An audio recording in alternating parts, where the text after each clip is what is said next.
हाय, मैं हूँ करण और आप सुन रहे हैं इंस्पिरेशन स्टोरी विद करण। आप हमारे चैनल पर नए हो तो अभी चैनल को सब्सक्राइब करो और बेल आइकॉन को दबाना ना भूलो। ऐसे ही बेहतरीन वीडियो में आपके लिए लाता रहूंगा।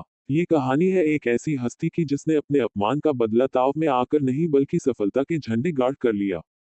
कहते हैं कि अक्सर आम लोग अपमान का बदला तत्काल ले लेते हैं, लेकिन महान लोग उसे अपनी सफलता की सीढ़ी बना लेते हैं। टाटा कंपनी को नई ऊंचाइयों पर पहुंचाने वाले रतन टाटा पर यह कहावत बिल्कुल सटीक बैठती है। टाटा सन्स में 100 से ज्यादा कंपनियां आती हैं। इन कंपनियों में सुई से लेकर स्टील, चाय से लेकर 5 स्टार होटल तक और नैनो से लेकर हवाई जहाज तक सब कुछ मिलता है। यहाँ हम टाटा ग्रुप के चेयरमैन रहे रतन टाटा के जीवन की एक ऐसी कहानी बताने जा रहे हैं जो सभी के लिए प्रेरणादायक है। कहानी जानने से पहले हम रतन टाटा के बारे में जान लें तो इस कहानी को समझने में और आसानी रहेगी। रतन टाटा की जिंदगी उतार चढ़ावों से भरी रही है। उनका जन्म 28 दिसंबर 1937 को हुआ था। वे टाटा समूह के संस्थापक जमशेदजी टाटा के दत्तक पोते नवल टाटा के बेटे हैं। रतन टाटा ने आईबीएम की नौकरी ठुकराकर टाटा ग्रुप के साथ अपने करियर की शुरुआत साल 1961 में एक कर्मचारी के तौर पर की थी। लेकिन साल 1991 आते आते वे टाटा ग्रुप के अध्यक्ष बन गए।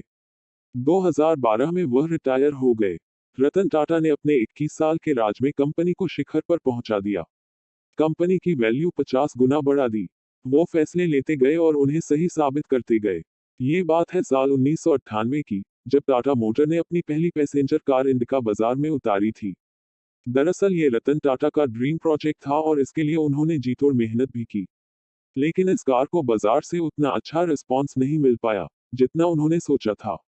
इस वजह से टाटा मोटर्स घाटे में जाने लगी। कंपनी से जुड़े लोगों ने घाटे को देखते हुए रतन टाटा को इसे बेचने का सुझाव दिया और न चाहते हुए भी रतन टाटा को इस फैसले को स्वीकार करना पड़ा।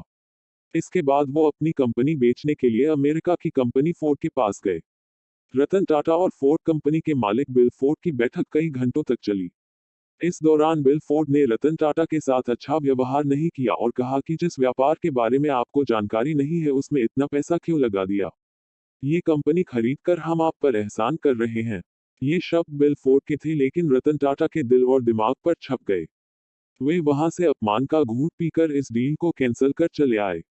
बिल फोर्ड का वह अपमानित करने वाला वाक्य उन्हें लगातार बेचैन कर रहा था और उनकी रातों की नींद उड़ी पड़ी थी। बस इसके बाद रतन टाटा ने निश्चय कर लिया कि वो अब इस कंपनी को किसी को नहीं बेचेंगे और लग गए कंपनी को ऊंचाइयों पर पहुंचाने के काम में।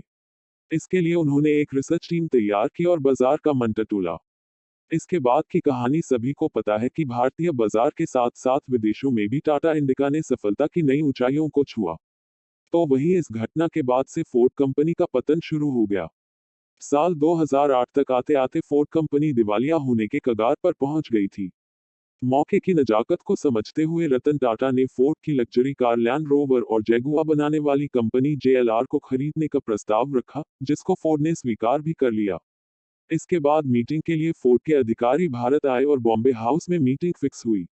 इसके बाद ये सौदा लगभग 2.3 अरब डॉलर में हुआ। तब बिल फोर्ड ने रतन टाटा से वही बात दोहराई जो उन्होंने रतन टाटा से कही थी, लेकिन इस बार थोड़ा बदलाव था। आज जेएलआर टाटा ग्रुप का हिस्सा है और बाजार में बेहतर मुनाफे के साथ आगे बढ़ रहा है।